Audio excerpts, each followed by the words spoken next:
하루가 열방 가운데 충만하시기를 주님의 이름으로 축원을 드립니다. 오늘 설교 제목이 야살의 책에 기록되다라고 제가 정했는데, 야살이라는 말이 좀 이제 생소한 말이잖아요. 이 야살의 책이라는 말이 세페르 하 야사르라고 되어 있습니다. 구약 성경에서 2번 언급되는 고대 이스라엘의 역사서입니다. 여호수아 10장에 한번 기록되어 있고요. 오늘 본문 사무엘 하 1장에 언급되는 그런 책입니다. 야살의 책은 이스라엘의 영웅적인 사건, 의로운 인물들의 업적 혹은 민족적 기념비적 사건들을 기록한 역사서였을 것으로 추정되고 있습니다. 야살의 히브리어가 정직한, 의로운, 바른 이런 의미를 가지고 있습니다. 그래서 다윗은 활노래라는 제목으로 사울과 요나단의 죽음을 애도하는 글을 써서 그 당시 전해지고 있었던 야살의 책에 실었다 하는 그런 내용입니다. 사울은 이스라엘의 초대 왕이었고요. 요나단은 그의 아들이었습니다. 그의 장자였죠. 다윗은 사울 왕의 사위였으며 그 당시 유력한 장군이기도 했습니다. 다윗이 골리앗을 물리치고 여러 전쟁에서 연전연승할 때까지는 사울과 당연히 좋은 관계였습니다. 그런데 백성들의 입에서 사울은 천천히요, 다윗은 만만이라는 소리가 나오면서부터 사울에게 악한 영이 들어갑니다. 그로 인해서 사울은 다윗을 여러 차례 제거하려고 하였습니다. 사울의 고민은 자신의 뒤를 이어 아들 요나단이 왕이 되어야 하는데 백성들의 마음이 다윗에게로 향하고 있다는 것이었습니다. 다윗에 대한 개인적인 시기 질투보다는 아들 요나단을 위한 그런 마음이었을 것입니다. 그러한 상황에서도 요나단은 다윗을 사랑하였고 그 사랑은 여인의 사랑보다 더하였다 하는 그런 표현이 이 활노래에 있습니다. 다윗은 사울 왕을 피해서 여러 곳을 전전하다가 끝내는 블레셋 왕의 보호 속에서 살고 있었습니다. 당시 블레셋은 이스라엘을 능가하는 힘이 있었기 때문에 거기가 안전한 자리다라고 그렇게 여겼던 것입니다. 이스라엘과 블레셋의 전투가 이스라엘의 북쪽 길보아 산에서 있었습니다. 그 싸움에서 이스라엘은 패하였고 사울과 그의 3 아들이 전사하였습니다. 그 소식을 들은 다윗이 지은 조가가 활노래입니다. 오늘 본문 17절에 다윗이 이 슬픈 노래로 사울과 그의 아들 요나단을 조상하고 명령하여 그것을 유다 족속에게 가르치라 하였으니 곧 활노래라 야살의 책에 기록되었으되. 19절에 그 노래의 내용입니다. 이스라엘아, 네 영광이 산 위에서 죽임을 당하였도다. 보호라, 두 용사가 엎드려졌도다. 다윗은 사울을 개인적으로는 이제 대적이었죠. 자신을 제거하려고 하는 그런 관계였지만은 그러나 그건 개인적으로 그런 것이고, 사울은 참으로 이스라엘의 영광이었다라고 그렇게 찬양하고 있습니다. 20절에 이 일은 가드에도 알리지 말며 아스글론 거리에도 전파하지 말지어다. 블레셋 사람들의 딸들이 즐거워할까? 할례받지 못한 자들의 딸들이 개가를 부를까 염려로다 합니다. 가드, 아스글론은 가사, 아스돗, 에글론과 함께 블레셋 족속의 대표적인 5 도시들이었습니다. 이 블레셋 사람들은 이제 에게해 출신들이었을 것으로 여기고 있는데 해양 민족들이죠. 거기에 전쟁에서 패해서 이제 밀려난 사람들입니다. 그래서 그들이 결국 이 가나안 해변까지 왔고 거기서 도시국가를 이루면서 5 도시국가를 이루면서 정착해서 살고 있었습니다. 오랜 기간 동안 이스라엘과 경쟁 대립했는데 항상 블레셋이 더 강했습니다. 나중에 이제 이 바벨론 또 페르시아 헬라 제국 시대를 거치면서 이제 블레셋이 그 힘이 약해졌던 그런 민족들이었는데, 그래서 현재 이 지역을 팔레스틴이라고 부르고 있잖아요. 그러니까 이 땅을 우리 성경에서는 가나안 땅이라 그랬지만 일반 세상의 역사 언론에서 이제 팔레스틴 땅이라고 지금도 부르고 있는데, 이 팔레스틴이라는 말이 5을 의미하고 있습니다. 5이라는 뜻이고요. 그리고 그 5은 블레셋이라는 말 속에 들어있는 그런 말이었습니다. 그래서 블레셋의 5 도시들의 땅, 그런 뜻을 가지고 있는 땅이 지금 팔레스틴 땅입니다. 21절에 길보아 산들아 너희 위에 이슬과 비가 내리지 아니하며 짐을 낼 밭도 없을지어다. 거기서 2 용사의 방패가 버림바 됨이니라. 곧 사울의 방패가 기름 부음을 받지 아니한 같이 됨이로다 하였습니다. 2 용사, 물론 2 사람만 죽은 건 아니죠. 많은 이스라엘 군사들이 거기서 죽었고요. 또 사울의 다른 2 아들도 거기서 죽었고요. 그렇지만 대표적으로 이제 사울과 요나단을 가리키면서 한 표현인데요.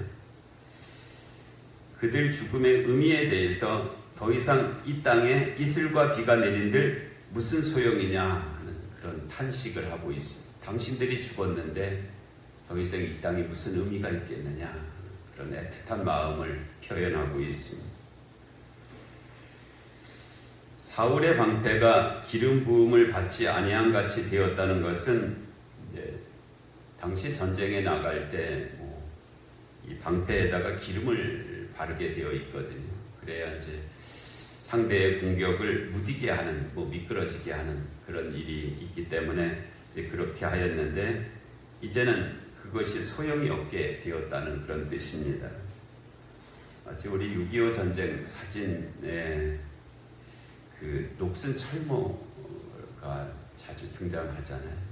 어떤 때는 그 철모를 뚫고 풀이 이렇게 올라와서 있는 그런 모습도 있는데, 마치 그것과 같이 되었다. 사울의 방패가 더 이상 소용없는 것이 되었다, 그런 뜻입니다. 22절에 죽은 자의 피에서 용사의 기름에서 요나단의 활이 뒤로 물러가지 아니하였으며 사울의 칼이 헛되이 돌아오지 아니하였도다. 그런 전쟁을 사울과 요나단이 오래도록 치러냈다는 것이죠. 그래서 우리가 이스라엘이라는 나라를 세우고 여기까지 살아왔다는 그런 고백, 회고이죠. 그랬었는데 사울과 요나단이 생전에 사랑스럽고 아름다운 자이러니 죽을 때에도 서로 떠나지 아니하였도다. 그 길보아 산에서 사울도 죽고 그의 2 아들도 죽고 이제 그런 것을 가리키는 그런 표현입니다.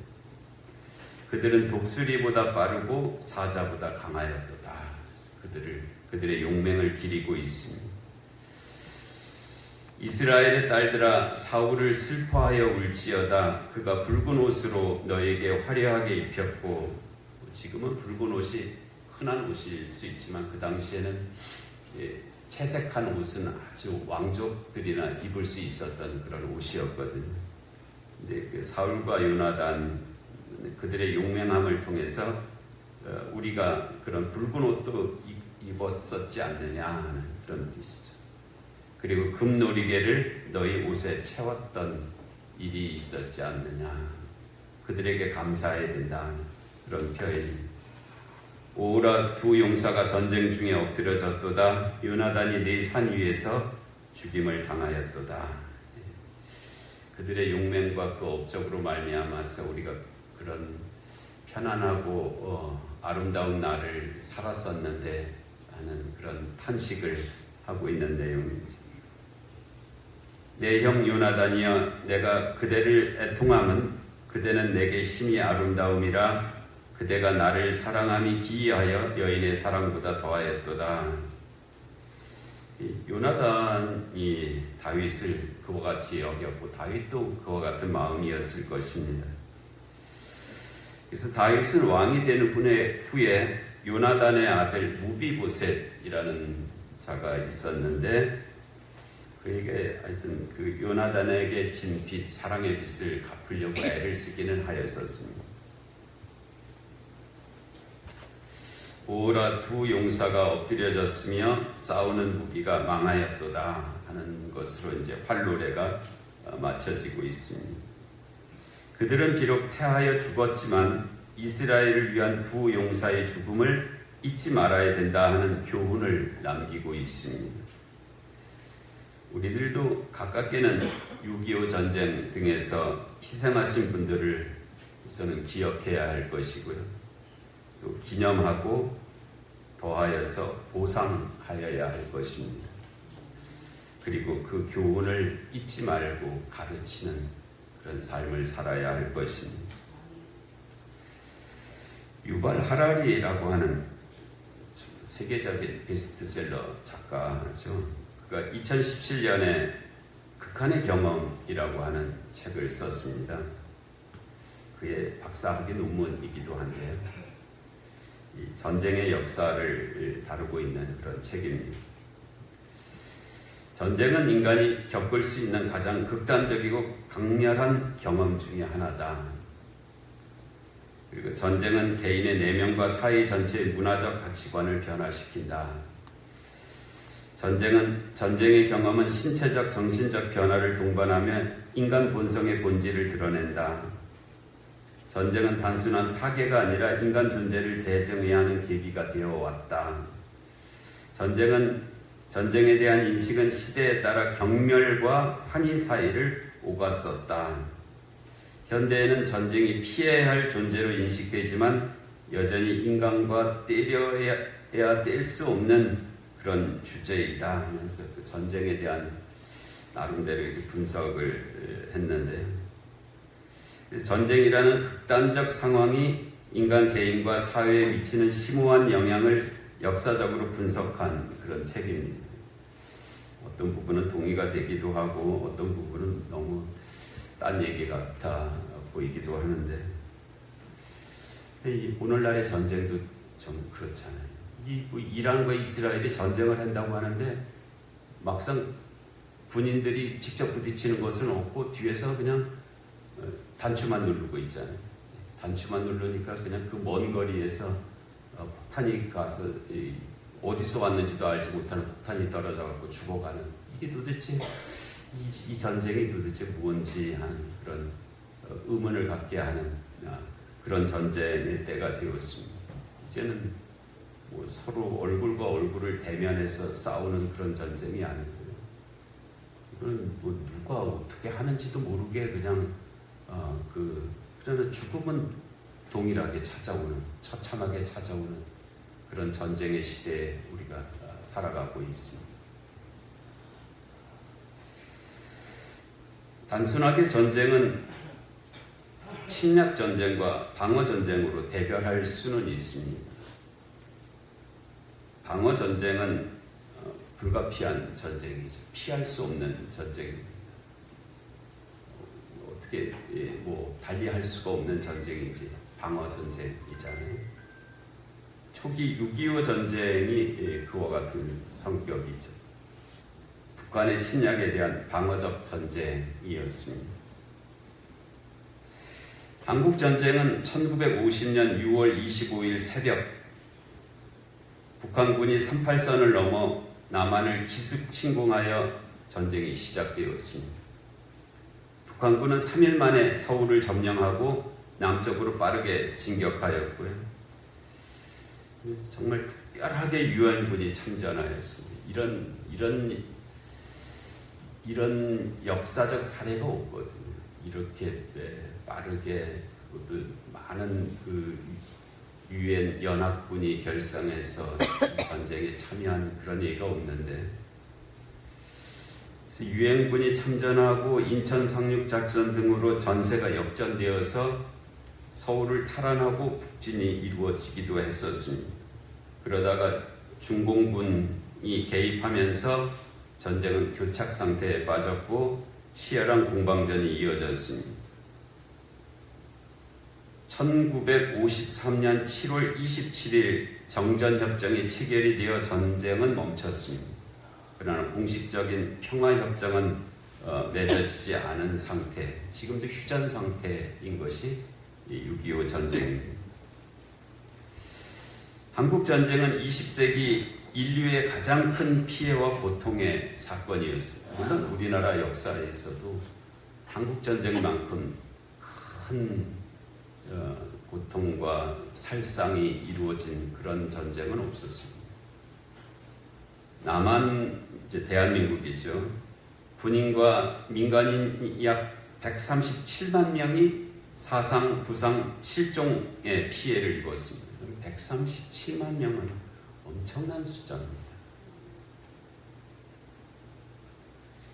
북한은 이제 조선민주주의인민공화국이죠.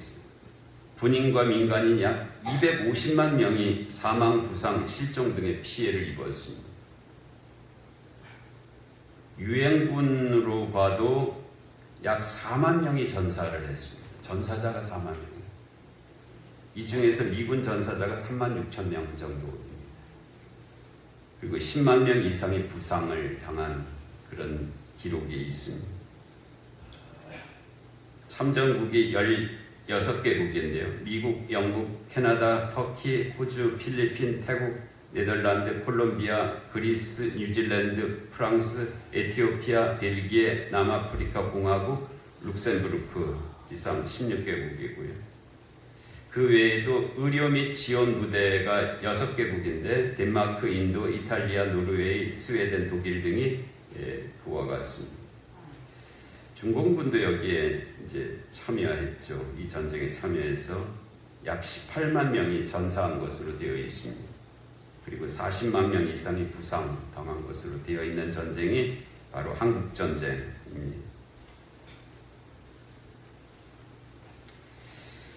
이게 이제 우리로서는 방어적 전쟁이었죠.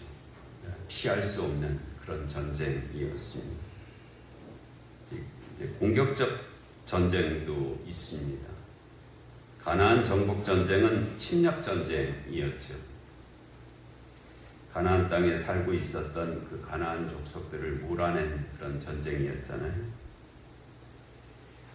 그 내면에는 가나안 족속의 죄가 관영하여 그 땅에서 살 수 없게 되었으므로, 살 자격이 없게 되었으므로 하나님께서 이스라엘을 통하여 그들을 그 땅에서 몰아내는 의미가 있는 그런 전쟁이었습니다. 가나안 족속들의 죄가 관영했기에 관영은 가득 찼다는 뜻이거든요. 그래서 너희가 이 땅에서 살 자격이 없다. 그래서 내쫓김을 당했다 하는 그런 뜻입니다. 후에 이스라엘도 바벨론의 포로로 잡혀가지. 그 이래도 이제 너희 이스라엘도 이 땅에 살 자격이 없다고 하는 하나님의 심판이 담겨있는 그런 사건이었습니다.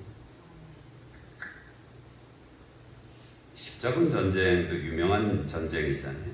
1096년에 시작되어서 1291년까지 총 8차례에 걸쳐서 진행되었습니다. 명분은 이스라엘에 포위된 예루살렘을 구출하자는 것이었지만 실제적으로는 전쟁을 일으킨 교황과 그 세력들의 욕망과 어리석음이 만들어낸 비극이었습니다.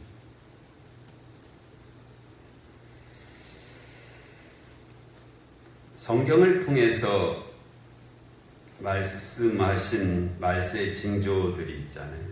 대표적인 것이 이제 전쟁이죠. 말세가 되면 전쟁이 사방에서 일어나리라 하는데 인류가 1차, 2차 대전을 겪고 나서 이 전쟁 정말 안 된다, 이거 어리석은 일이다라고 정말 온 세계가 깊이 경험하고 깨달았음에도 불구하고 얼마나 빨리 망각하는지 이내 다시 세계 곳곳에서 전쟁이 이제 다시 기승하기 시작하는 그런 때를 우리가 살고 있습니다. 전쟁, 기근, 질병, 재난 이런 것들이 이제 말세의 대표적인 그런 현상들인데 거기에 해당하는 것이 이제 쿠르드족, 로힝야족, 시리아 난민들, 예멘, 팔레스타인, 나이지리아, 에티오피아, 하이티, 아프가니스탄, 미얀마, 우크라이나, 수단, 모로코, 리비아, 그리고 얼마 전에는 인디아하고 파키스탄이 그런 단추 전쟁을 벌이더니 또 지금은 이제 이스라엘과 이란이 이제 그러하고 있습니다. 이제 침략 전쟁의 성격을 띤 그런 전쟁들이죠.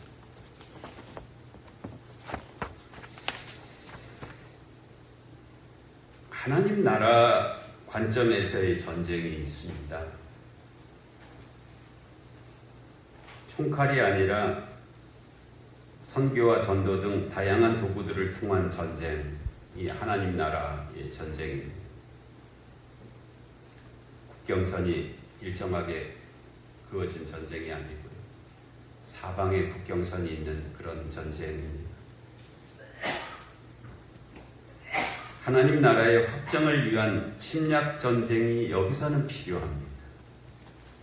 하나님 나라의 확장을 위한 침략 전쟁의 의미를 갖는 그런 전쟁이 여기서는 필요합니다. 일반적으로는 침략 전쟁은 부정되어야 될 전쟁이죠. 어떤 이유를 받든 간에. 반면에 하나님 나라를 지켜내기 위한 방어 전쟁도 요청되고 있습니다. 현상적으로 보면은 교회들이 많이 무너져 가고 있잖아요. 유럽이라든지 곳곳에서 또 저 중국 대놓고 그냥 교회들을 다 파괴시키고 십자가를 다 무너뜨리고 한 그런 일들도 있었고요. 또 우리나라도 통계적으로 하나님 나라가 자꾸 줄어들어가고 있잖아요. 그것을 막아내기 위한 그런 방어적인 의미의 전쟁이 요청되고 있습니다. 찬송가 353장 2절에 무성도 피를 흘리며 큰 싸움 하는데 나 어찌 편히 누워서 상받기 바랄까 하는 그런 가사도 있습니다. 이러한 상황 속에서 우리도 야살의 책을 기록하고 기억하고 기념함이 있어야 할 것입니다. 그리고 또한 야살의 책에 기록될 만한 삶도 살아내야 할 것입니다. 그 거룩한 전쟁에서 그릇된 생각을 한다든지 비겁하다든지 하는 것은 부끄러운 일이 될 것이고요. 야살의 책에 기록되지 못하는 그런 인생이 될 것이기 때문입니다. 주님의 정이 함께 하실 줄로 믿습니다.